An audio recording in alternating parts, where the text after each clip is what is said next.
So this is just a clue for how to have this like hand empty pick something up. So first off, it's not parented to anything.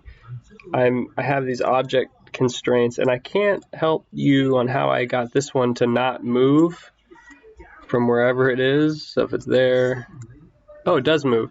So I guess what I did was I found the spot where I want it to end, and I just lined it up so if it turns off, it's in that spot.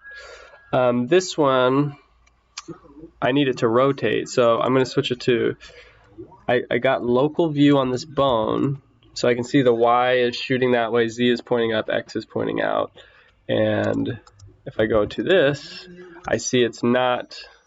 So if I do world space, I have it synced up pretty well where it's shooting Y out, the empty, but when I turn it off, it returns back to normal. So I think what I did with the influence as well as this rotation is if I see the transforms here, if I go Control A,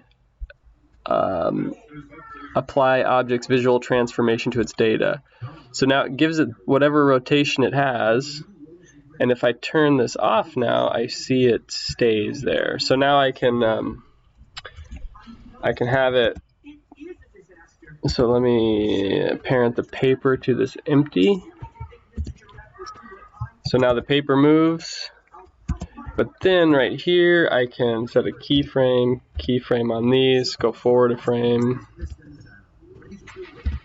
and now I have free reign of the hand. Cool.